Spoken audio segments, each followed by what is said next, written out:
Medwell Estate's in North Shields, in North Tyneside, and it's had a bit of a troubled reputation due to its past history of being a brand new town that was built once the slums were cleared in the area. And because of where it is in North Shields, next to the Tyne Tunnel, there's very little industry around it that people can access for employment and training and education, and that results in the Medwell Estate and being in the bottom 2% in deprivation. Things can be very hard for people on the estate, so there's a lot of economic and social factors and health factors that are all against what's going on here in the estate, but in amongst it there's a tremendous amount of community spirit, and that people want to do something different, they want better opportunities for the children, and they want a better way of life for not just themselves but for the neighbours as well. I've been here about roughly 7-8 years, I think, roughly.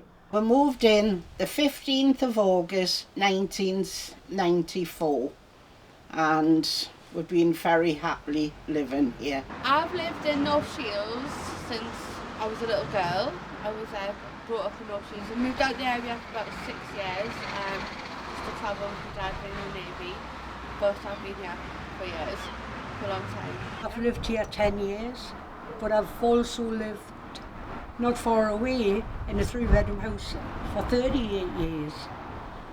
I've never lived very far away. I'm not a traveller. Cedarwood Trust was set up in 1981 as a pastoral care charity, initially by the residents of the estate who wanted to get a grip of loan sharking on the estate, so they initially set up a credit union, which then developed into a cooperative shop and then became a charity in itself.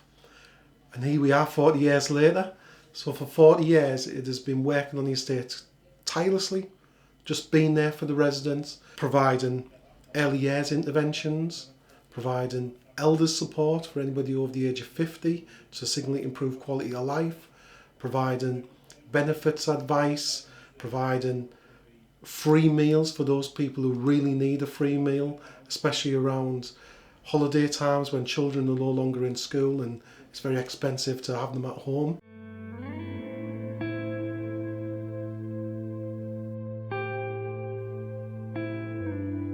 I've got 2 grandsons, never seen them since lockdown.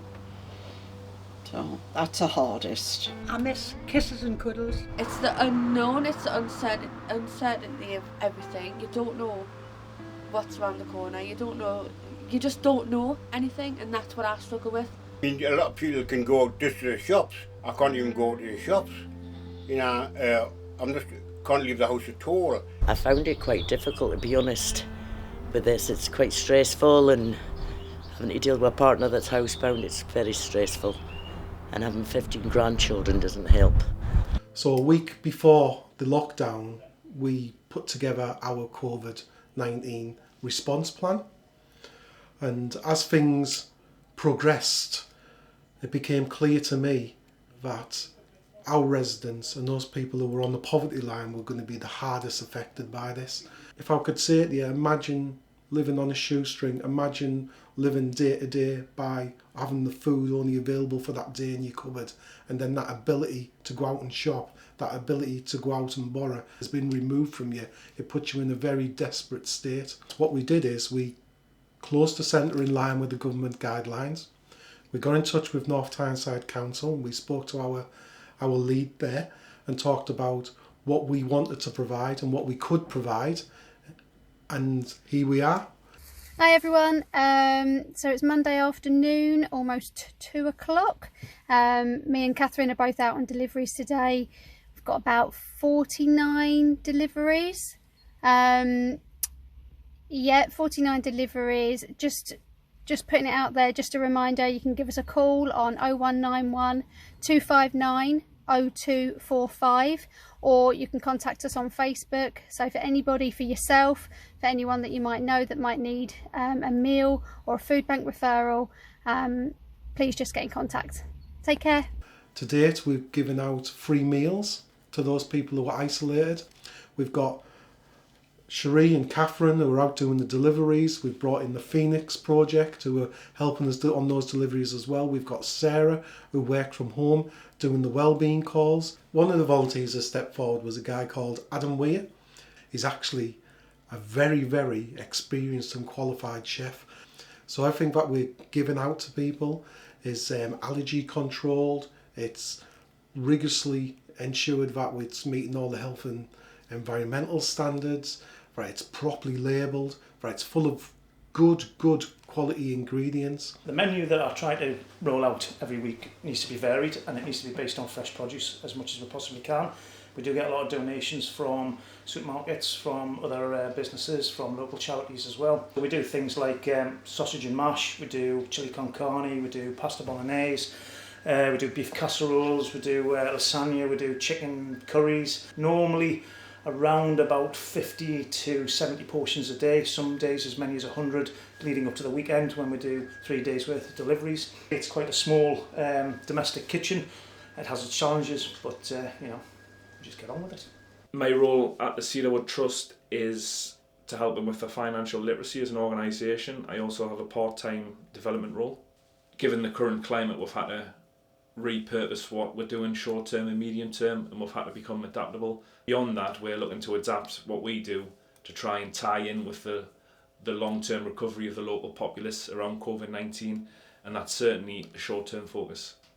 My day-to-day at the minute involves a lot of fund management around some of the grants we're receiving, particularly the COVID-19 related ones. So I'm making sure that all them funds are ring-fenced and spent accordingly. So this is Adam, one of our local residents that we've been helping. How are you, Adam? I'm fine, thank you. Good. So how was this service sort of benefited you?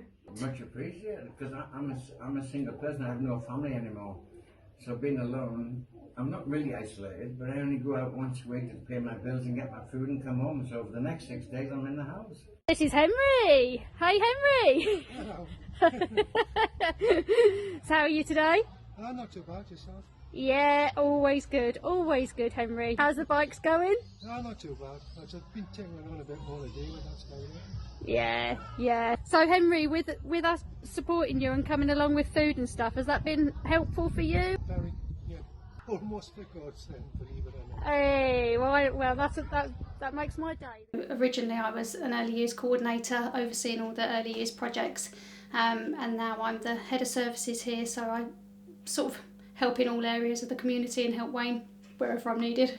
That's now changed again, obviously, with all of the lockdown, and everybody's roles have completely changed now, and we're just trying to support the community as much as we can. So there's the calls that are made, the welfare checks. If any support's needed, we can offer that over the phone. If people need any resources, if and where possible, we're able to do deliveries. That could be baby milk, nappies. We've got some children that have, since the start of the lockdown to now, have grown out of their prams. So it's things like supporting families just by loaning them some of the equipment that we've got on site. And then doing the daily meals. Normally myself and Catherine go out every day, and that's quite nice. It's not just a drop off of the meal, it's a 5-minute sort of chat with people, just a wellbeing chat, because a lot of the time we're the only people that people have seen all day. And then all the information is then put on on the database, shut it all down, and then it sort of start again the next day. Happy birthday to you. Happy birthday to you. Happy birthday, dear Audrey. Happy birthday to you. Yay! Cedarwood were able to respond very quickly when the crisis first happened. They knew their community, they knew what they needed. They were already extremely well trusted within their community. And where you've seen an organisation that's actually been able to step up and respond to that need and react very fast to that need, as Cedarwood has been a massive benefit for the people they've been able to serve. I think we've had a great relationship with the Cedarwood Trust over the years. We've used it as a kind of a community hub when we've needed space to deliver youth projects, social action projects with adults, and I've been in absolute awe of the way that the Cedarwood Trust has developed recently, meeting the needs of local residents, and I guess just putting themselves out there on the street, delivering essential services, and winning the hearts of the community, really. At the beginning I struggled to get fresh fruit, fresh vegetables, certain size nappies. Catherine straight away was like, Lindsay, don't worry about it, dropped them off the next day. Oh, they come nearly every day and they've brought us a couple of sandwiches and sometimes a bit of mince and potato. I think I ring them about twice a week to come and deliver. It's just a change for him because it makes him feel a little bit better. But the service is fantastic, and I don't know what he's stating I would have done without them, to be honest. We ring her every morning, ask how we are, and an hour later, if we want anything, then they've gotten all sorts. She's doing like a live feed where she's telling a story to the children, so that's keeping them entertained.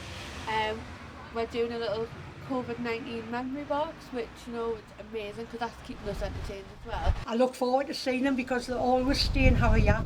I'm very proud of the work that everybody's done. I think everyone's pulled together, everyone's job descriptions has gone totally out the window, and we've been cleaner, cook, delivery driver, postcard writer, postman, you know, everything.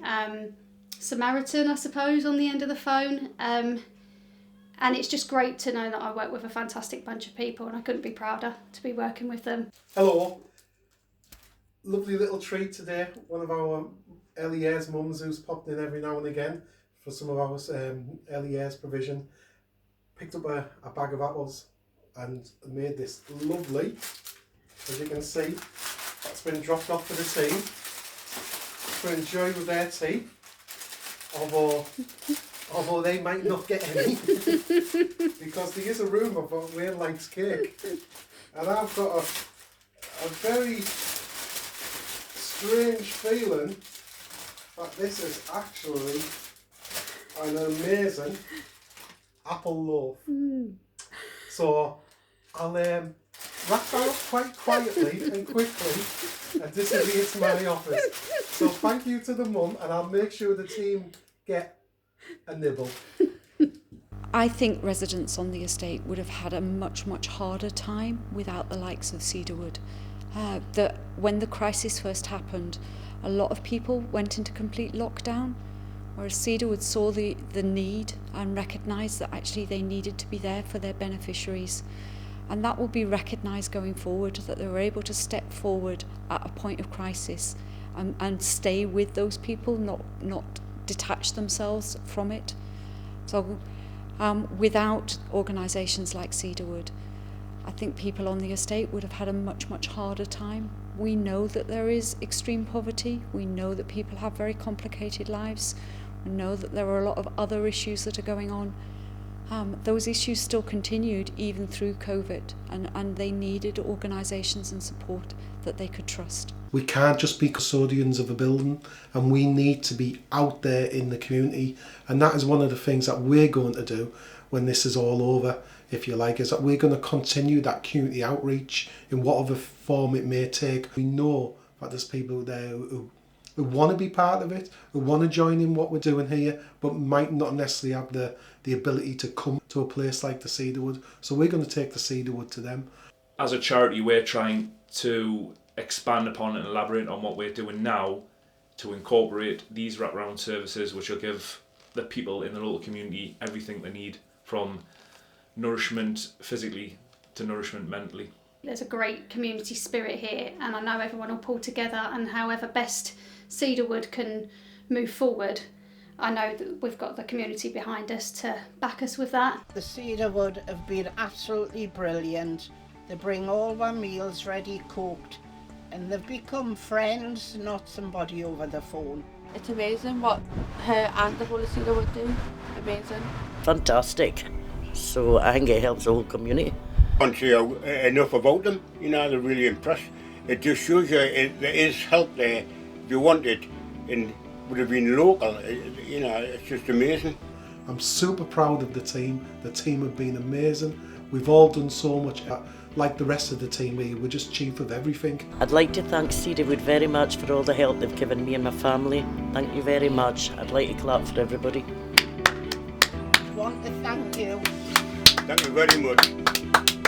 You've been excellent. Excellent. Wouldn't know what to do without you. Can't wait to meet you again. In person. Massive thank you to everybody at Cedarwood. Well done. Absolutely amazing.